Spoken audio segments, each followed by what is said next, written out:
Assalamualaikum warahmatullahi wabarakatuh. Apa kabar sahabat Bawaslu dimanapun Anda berada?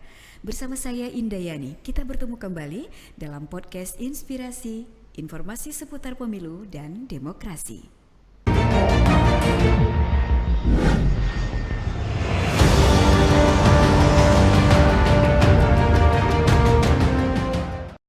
Sahabat Bawaslu semuanya, bahagia sekali di kesempatan hari ini kita bisa berjumpa lagi dalam podcast Inspirasi hari ini. Dan tentu saja pada kesempatan yang berbahagia ini kita mengetahui bersama bahwa perkembangan teknologi digital dan media sosial telah mengubah landscape informasi secara signifikan. Kita mengetahui bahwa arus informasi menjadi lebih cepat, lebih luas. Namun di sisi lain muncullah tantangan serius berupa maraknya hoax dan juga ujaran kebencian. Dan oleh karena itu, sahabat Bawaslu semuanya, di kesempatan hari ini kita akan mengangkat tema peran media dalam antisipasi hoax, ujaran kebencian dan juga politisasi isu sara. Dan di kesempatan hari ini sudah hadir dua narasumber kita. Yang pertama adalah Ibu Destika Gilang Lestari. Beliau adalah Korwil Mafindo. Saya sapa, apa kabar Ibu? Alhamdulillah baik. Sehat Bu ya? Alhamdulillah, walaupun suara agak-agak ini ya bindeng. Iya, baik. Dan narasumber kita satu lagi hari ini kita berbicara adalah seorang jurnalis senior, Bang Adi Warsidi. Assalamualaikum, sehat Bang ya? Waalaikumsalam warahmatullahi wabarakatuh. Alhamdulillah, ya baik. Kita berjumpa Bang hari ini. Kita berbicara bersama juga Ibu Destika. Dan pun sebelumnya, saya yang pertama ke Ibu Destika. Ibu Destika, sebelum kita berbicara lebih lanjut, bagaimana Ibu sedikit bisa menceritakan sebenarnya Mafindo itu bagaimana dan profilnya bagaimana sebenarnya? Apa yang Ibu lakukan selama ini? Ya, Mafindo ini lembaga komunitas secara nasional dan di Aceh juga ada. Di Aceh itu terbentuk di tahun 2022, di mana kita deklarasikan ada 32 relawan Mafindo di tahun 2022 Oktober tanggal 22 dan tahun 2022 dengan 30 relawan, di mana Mafindo ini adalah lembaga yang memberikan edukasi dan juga melakukan pengecekan fakta terhadap informasi-informasi yang berkembang di tengah masyarakat, baik yang ada di media sosial. Jadi informasi-informasi hoax yang hadir kita melakukan debunking dan pre-bunking. Jadi kita juga melakukan cek fakta terhadap informasi yang sudah berkembang di masyarakat, baik itu video, foto, informasi tertulis, itu kita melakukan cek fakta. Selain itu juga Mafindo melakukan edukasi kepada masyarakat. Ada beberapa program-program yang dilakukan oleh Mafindo, baik itu Mafindo pusat maupun Mafindo di Aceh sendiri. Kita melakukan tular nalar. Jadi kita menyasar, waktu itu kan mendekat pemilu, kita menyasar mahasiswa dan pelajar, bagaimana pemilih pemula cerdas, dia juga mengetahui bagaimana cara pencegahan hoax dan dia tahu yang mana informasi bohong atau tidak, seperti itu. Selain itu kita juga menyasar lansia. Kenapa kita menyasar lansia?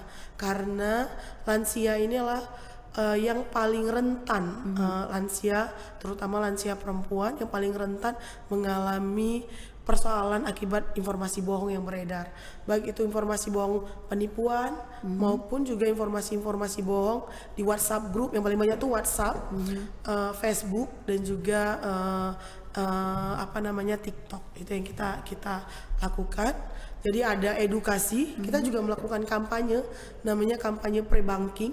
Bagaimana kita melakukan kampanye di titik-titik orang berkumpul banyak, kita melakukan kampanye dengan metode-metode yang sangat disenangi, misal games, tapi gamesnya juga membicarakan bagaimana cara pencegahan hoax, seperti itu. Ya, baik, berarti selama ini banyak hal yang sudah dilakukan Mafindo, bukan hanya terhadap anak muda tapi juga lansia, masyarakat seluruhnya. Berarti yang kita pahami adalah Mafindo ini banyak bekerja di lapangan gitu Bu. Iya.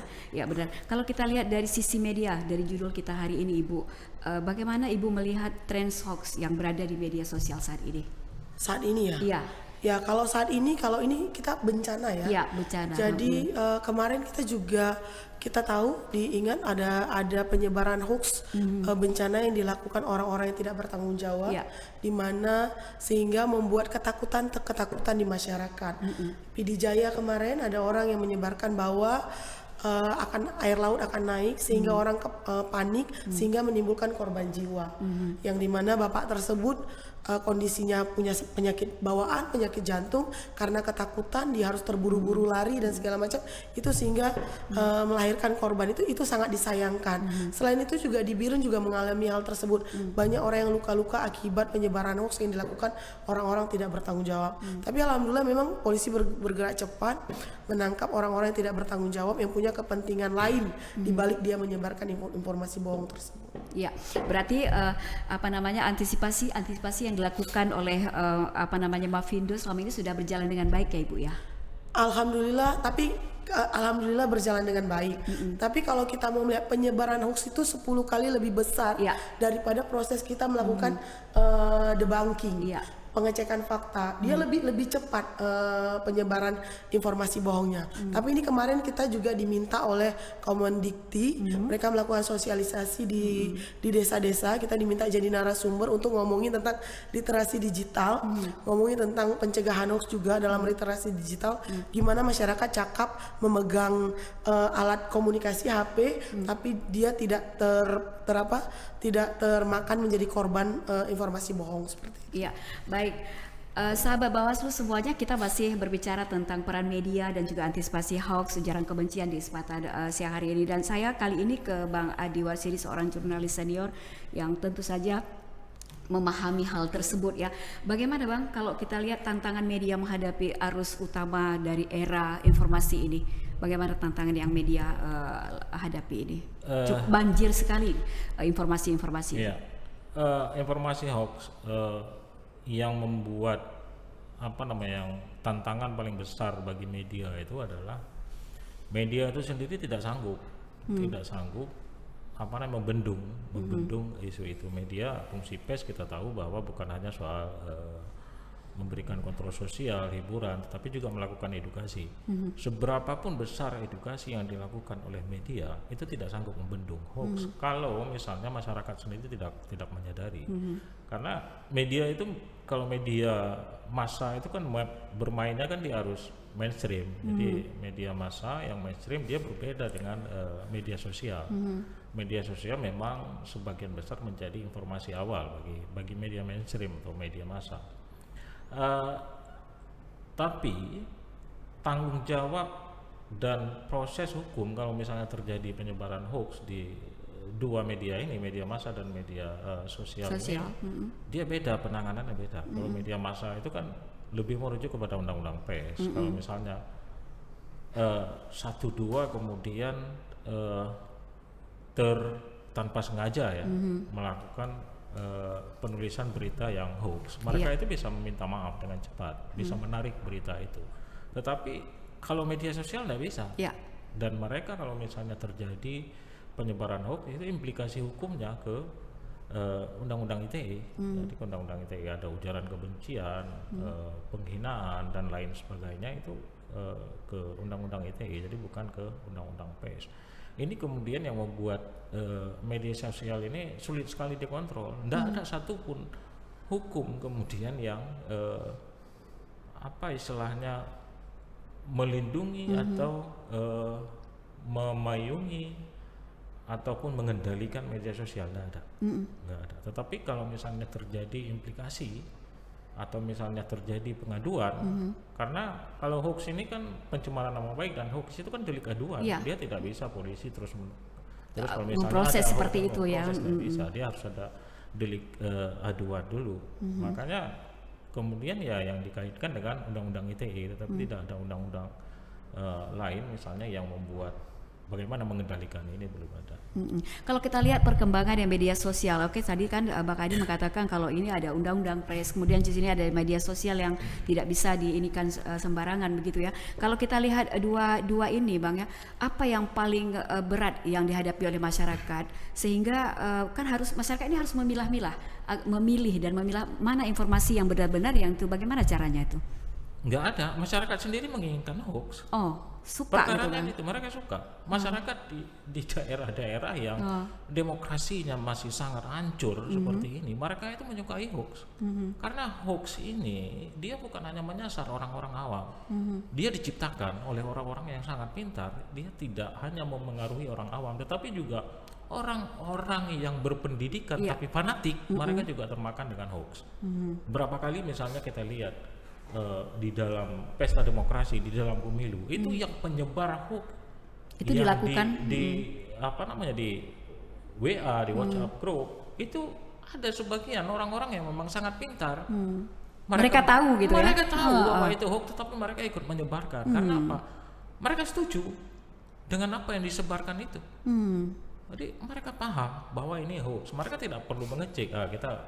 Kita sebarkan aja dulu, sebarkan. Mereka tahu dan fanatik dengan informasi yang disebarkan itu. Jadi yang dia suka terserah pokoknya apapun yang terjadi gitu. Apapun. Itu yang dimaksud dengan fanatik. Makanya selama orang-orang ini ya belum berubah, belum menyadari seberapa yang bahaya hoax, itu ya tidak akan berubah, sama sekali tidak akan berubah. Ya, terus kalau kita lihat etika di sini sebagai jurnalis atau wartawan atau siapapun itu, etika dalam isu sensitif ini bagaimana? Etika seorang katakanlah seorang penulis, seorang yang menjadi ini apa yang harus dilakukan? Enggak, tanggung jawab jurnalis sebatas kemampuan. Tapi berapa orang jurnalis dan berapa orang media? Iya, berapa puluh atau berapa ratus media, berapa orang jurnalis ketimbang dengan penyebaran hoax yang lewat media sosial itu beribu-ribu, berjuta-juta akun. Pengguna internet itu kan 175 juta kalau nggak salah saya di Indonesia. Mereka semuanya hampir rata-rata mempunyai akun media sosial. Itu tidak bisa dikontrol itu Bang ya? Tidak bisa terbendung, bukan tidak bisa dikontrol, bisa, bukan tidak bisa. Sebagian media seperti kata Gilang tadi, sebagian media itu punya kanal yang namanya anti hoax. Mereka 1-2 berita yang disinyalir hoax, mereka akan mengeluarkan fakta. Mereka akan mendeklar bahwa berita itu hoax dan faktanya seperti itu. Kalau di media itu namanya cek fakta. Tetapi tidak semua media kuat melakukan hal itu. Hanya beberapa media saja yang dengan sumber daya yang cukup, karena itu punya keahlian khusus juga untuk untuk mendeteksi bahwa konten di media sosial itu hoax. Jadi hanya beberapa media. Tapi tidak semuanya ya? Tidak semuanya mampu ya, tidak semuanya mampu memberikan klarifikasi itu ya. Baik, ini saya kembali ke Ibu Destika. Kalau kita lihat Bu Destika ya, Mavindo ini kan orang yang paling mengerti lah di lapangan tentang apapun itu, sehingga cepat melakukan komunikasi dan sebagainya. Kalau kita lihat peran komunikasi Mavindo itu sendiri di mana Ibu untuk ekosistem media ini? Ya, kalau Mavindo sendiri kita bekerja sama dengan kawan-kawan jurnalis, baik itu misalnya AJI, baik itu juga PWI, kita bekerja sama karena kita tahu bahwa dalam proses pencegahan hoax, dalam proses memberikan edukasi ke masyarakat itu nggak bisa sendiri, kita harus melakukannya bersama-sama.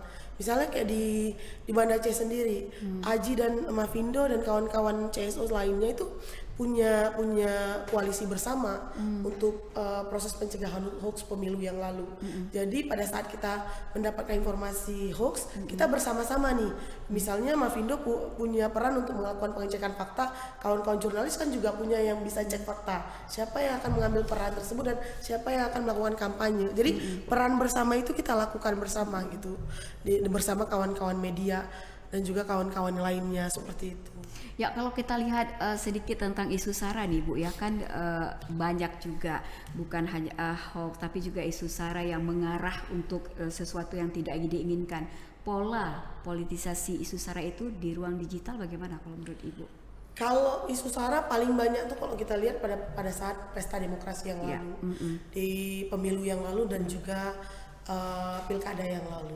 Tapi memang dengan kita memberikan edukasi kepada masyarakat, itu masyarakat mulai cerdas. Dalam artian dia tidak tidak mentah-mentah menerima informasi tersebut, karena dia sudah mendapatkan pengetahuan. Maka ini menjadi penting, edukasi ke masyarakat itu menjadi hal penting, karena kita tahu untuk pencegahan hoax dengan 10 kali lipat hoax begitu tinggi itu tidak akan mudah seperti itu.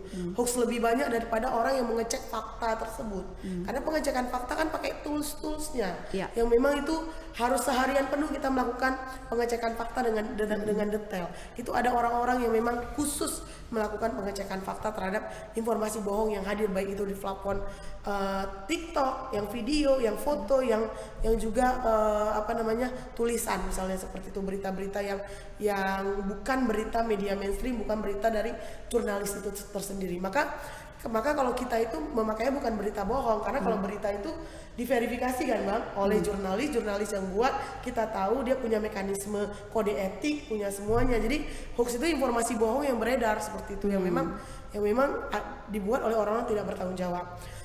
Di hoax ini memang ada 3 kategori sebenarnya kan, kalau kita mau lihat misinformasi, disinformasi, malinformasi. Misinformasi itu apa? Kalau kita melihat misinformasi, orang itu nggak tahu itu hoax, tapi dia menyebarkan. Itu banyak terjadi di WhatsApp grup, di WhatsApp keluarga, di Facebook, dia menyebarkan video-video, dia nggak tahu itu hoax. Kedua, yang Bang bilang tadi, Bang Adi sampaikan, dia tahu itu hoax, dengan sengaja dia menyebarkan untuk menjatuhkan orang lain. Itu yang dikatakan dengan disinformasi. Ada satu lagi, malinformasi. Bisa jadi informasi itu benar, bahwa itu namanya benar, semuanya benar, tapi dengan sengaja diramu untuk menjatuhkan orang tersebut, misalnya seperti itu. Itu yang dikatakan, ada unsur kesengajaan di situ. Ada unsur kesengajaan. Itu yang dinamakan 3 kategori informasi bohong seperti itu. Kalau di Bapindo sendiri menemukan kalau 3 kategori itu mana yang lebih banyak selama ini? Disinformasi. Itu yang lebih kuat. Itu paling banyak. Apalagi di pemilu yang lalu ya. Secara nasional kita menemukan 1000-an lebih hoax pemilu yang khusus politik, karena kan kita mengeceknya bukan hanya politik, berbagai macam hoax kita ini kan. Biasanya itu terhadap kandidat-kandidat yang akan yang akan naik dalam proses pemilu seperti itu. Kenapa misalnya kayak kita di Aceh mau nih membentuk Bapindo di tahun 2022 kemarin kan, itu karena kita resah dengan persoalan yang dulu nih di 2019 persoalan cebong dan kampret, itu pemilihan kepala cebong sama kampret. Itu perpecahan di tingkat masyarakatnya besar sekali polarisasinya. Itu yang kita tidak mau, sehingga di pemilu, sebelum pemilu itu kita bekerja keras memberikan edukasi kepada masyarakat. Alhamdulillah perpecahannya tidak terlalu tampak. Dan ini kerja bersama, bukan hanya kerja Bapindo, kerja kawan-kawan media, kerja kawan semua elemen yang memang peduli akan ininya masyarakat seperti itu. Itu yang kita lakukan seperti itu. Ya baik, saya kembali sahabat Bawaslu semuanya, kita masih berbicara seputar peran media dan antisipasi hoax, ujaran kebencian dan juga politisasi isu sara di kesempatan hari ini. Mungkin saya kembali ke jurnalis kita Bang Adi Warsidi. Kita melihat bahwa peran media independen nih Bang ya, kalau kita lihat bagaimana menuju kualitas demokrasi ini, bagaimana keindependen dari sebuah media itu sendiri. Media sebenarnya nggak ada independen. Oh, nggak ada? Nggak ada. Dia media massa itu bisnis oriented. Dia ke situ dia. Tetapi ada tanggung jawab, tanggung jawab moral sesuai dengan undang-undang media, itu undang-undang pers. Itu ada fungsi kontrol, ada pendidikan, ada hiburan, dan ada kontrol sosial. Itu yang dijalankan, dan jurnalis yang bekerja itu terikat kode etik. Sekarang pemilik media di Indonesia itu semuanya kan orang-orang yang hampir semuanya berafiliasi ke partai. Semuanya kan seperti itu. Ada satu, kemudian ada banyak media yang kemudian di daerah yang kemudian dimiliki oleh beberapa orang yang tidak berafiliasi kemanapun. Itu ada. Tetapi untuk urusan hoax semuanya sepakat. Semuanya sepakat bahwa hoax itu memang tidak boleh ada.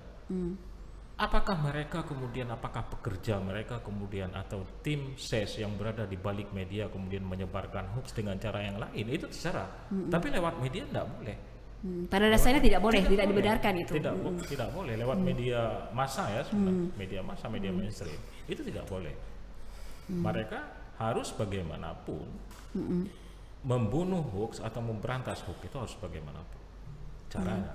Tetapi ya itu tadi, media sosial itu nggak bisa dikontrol. Itu kemudian yang menjadi kendala bagi media mainstream ini. Sekarang maaf cakap saya bilang, itu media mainstream itu tidak ada lagi yang melihatnya. Itu jadi informasi kedua bagi masyarakat. Informasi pertama dari masyarakat itu adalah media sosial. Sekarang seperti Media itu. sosial ya. Media sosial. Itu yang pertama sekali memang. Beda dengan waktu muda-muda kita dulu. Itu media Iya. media media Koran massa, misalnya ya dan sebagainya. Tetapi sampai saat ini ketika orang mencari kebenaran, masyarakat mencari kebenaran, mereka selalu merujuk ke media mainstream, Iya. media massa, bukan kepada media sosial. Dan bagi yang pintar, bagi yang paham itu oke, tapi bagi yang orang-orang awam enggak. Karena sebagian besar media sosial itu mereka membuat diri atau membuat diri sedemikian rupa itu menyerupai media mainstream. Menyerupai itu. Menyerupai Bang. Menyerupai.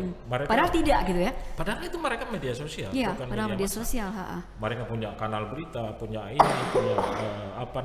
nama yang jelas, punya hukum, tetapi sebenarnya di dalamnya itu mereka melakukan ujaran-ujaran kebencian atau bersikap tidak independen, bersikap tidak netral, jadi seperti itu. Sebenarnya media itu yang saya tidak maksudkan tadi tidak independen itu mereka harusnya berpihak kepada kebenaran, jadi bukan tidak independen dalam arti kata ya. Iya, tapi mereka berpihak kepada kebenaran. Kebenaran. Ya, baik. Nah, kalau kita lihat dari dua sisi tadi ya, Bang ya, ada nggak rekomendasi strategis apa gitu untuk media bagaimana mereka mengantisipasi politisasi isu sara? Kalau kita kembali ke isu sara, bagaimana caranya media melakukan itu? Salah satu cara ya memberikan edukasi secara terus-menerus ke masyarakat. Hanya itu cara yang dilakukan bahkan sampai sekarang. Tapi apakah semua media melakukan itu semuanya? Tidak semua, karena tidak cukup sumber daya. Tidak cukup sumber daya. Media tapi dengan alasan tidak cukup sumber daya mereka tidak melakukannya, apakah itu tidak? Ya bangkrut. Mereka tidak sanggup mempekerjakan orang. Berapa banyak media yang bangkrut gara-gara Covid? Apakah negara mempedulikan mereka? Tidak tentu. Tidak. Belum tentu. Banyak sekali media yang kemudian tidak mendapat apapun pada masa Covid. Mereka kan business oriented, mereka menghidupkan orang-orang, menggaji wartawan dan sebagainya macam. Tapi dari mana uang mereka? Iya. Makanya Tidak ada pemasukannya. Tidak ada pemasukan. Pada saat Covid misalnya anggaran negara semuanya dan orang-orang misalnya yang memasang iklan atau pemerintahan atau dinas atau perusahaan yang memasang iklan di media untuk kepentingan mereka itu rata-rata memilih media sosial karena media sosial gaungnya lebih besar, makanya kemudian muncul yang namanya influencer. Ya. Muncul yang namanya influencer, muncul yang namanya buzzer. Lain sebagainya yang dibayar. Mereka lebih bagus membayar buzzer atau influencer untuk mengendalikan informasi yang mereka punya ketimbang mereka membayar media.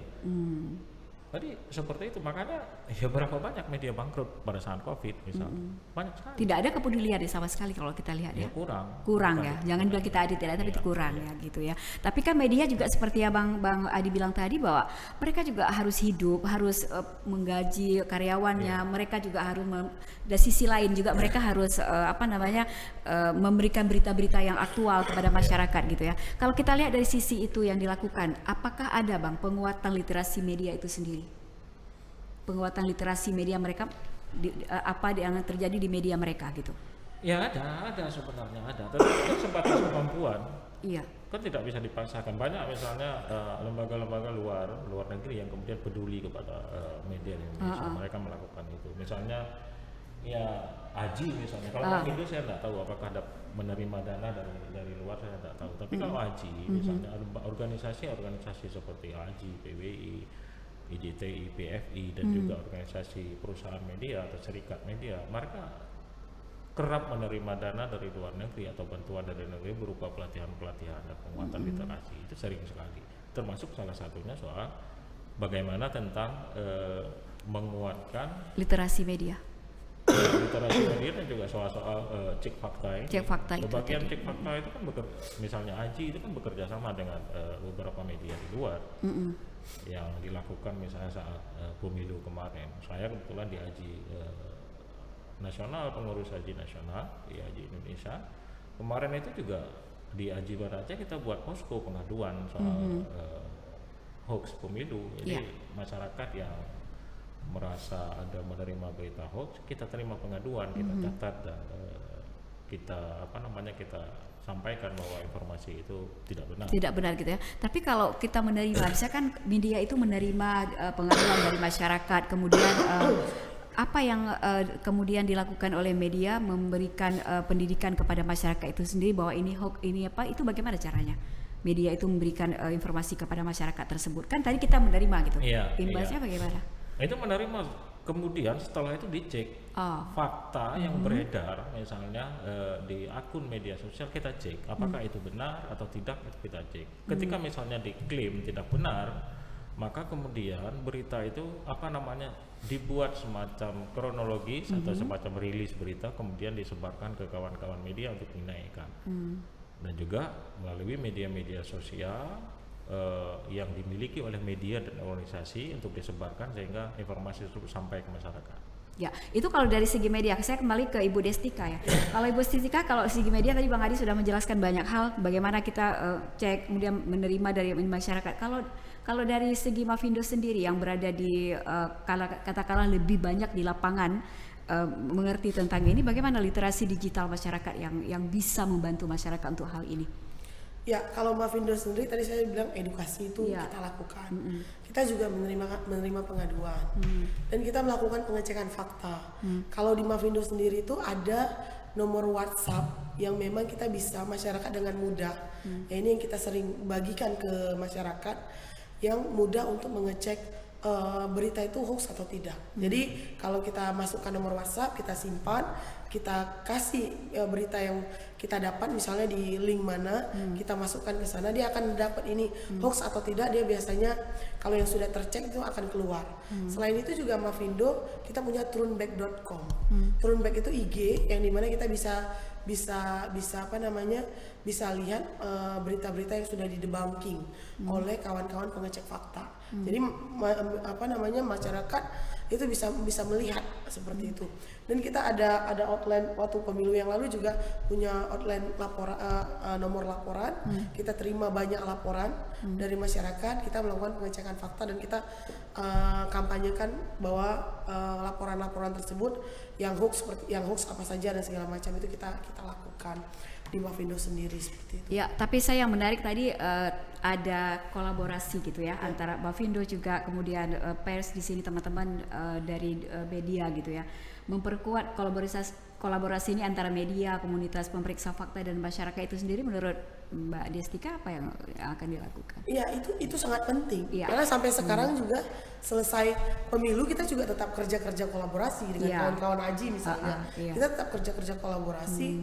Informasi yang kita dapat, informasi yang mereka dapat, yang penting untuk dilakukan pengecekan atau penting untuk ditindaklanjuti advokasi bersama, kita melakukan advokasi bersama terhadap informasi yang didapat, misalnya informasi bohong yang didapat seperti itu.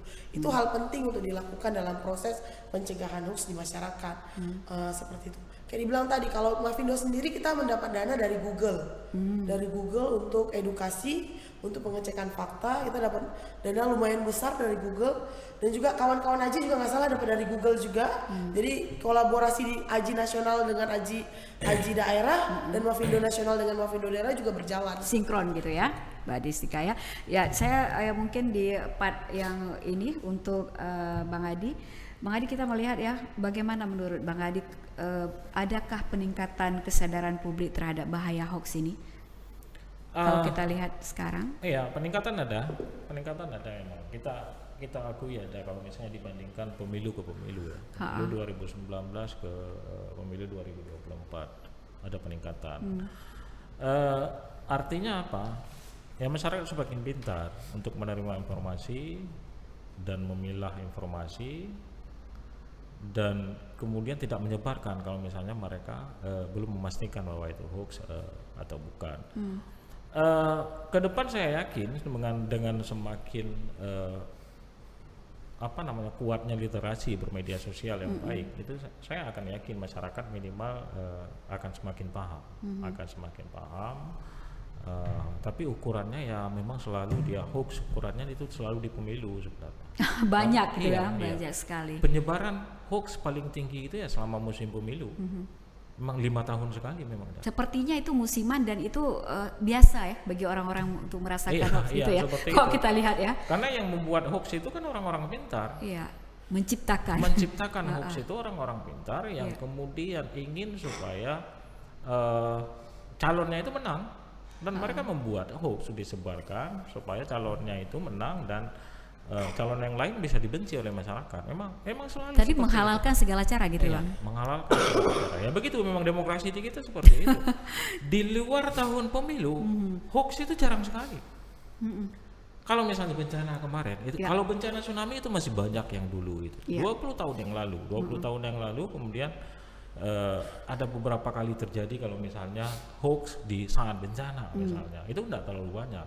Yang kemarin itu baru ditemukan sekali misalnya. Ya.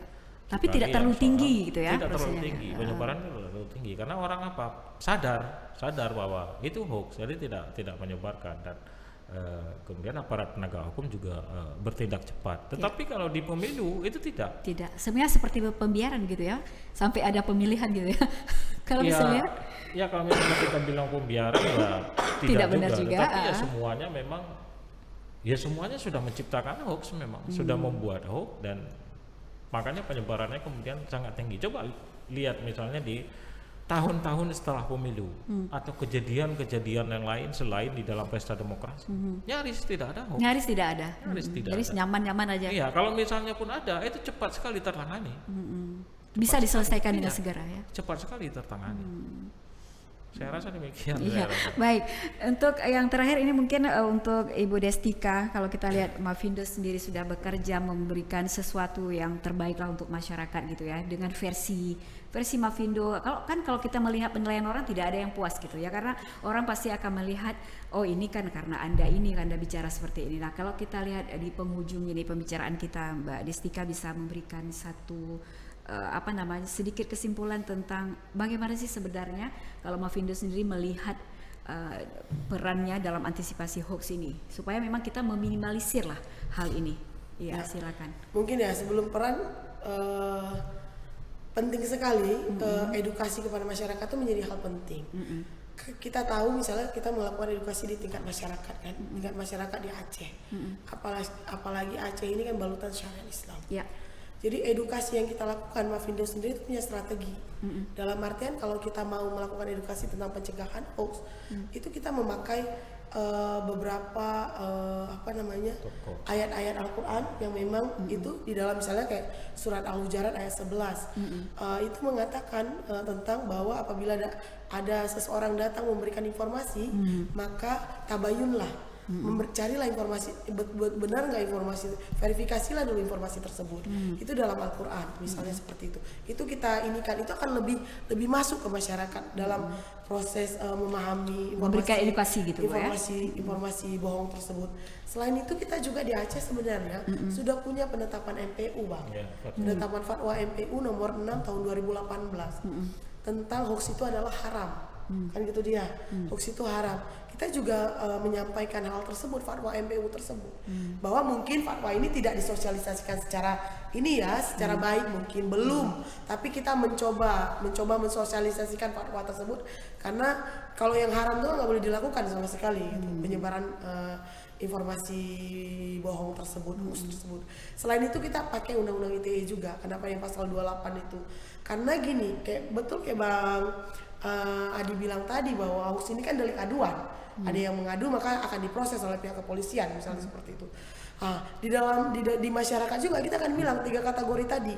Dia nggak tahu itu hoax, tapi ada orang dia nyebarkan ke beberapa WhatsApp grup, tiba-tiba ada orang screenshot dan dia laporkan, dia akan kena ancaman. Pasal 28 ayat 1 ayat 2 itu. Padahal dia tidak tahu gitu. Dia tidak tahu. Makanya dia bilang 3 kategori tadi kan.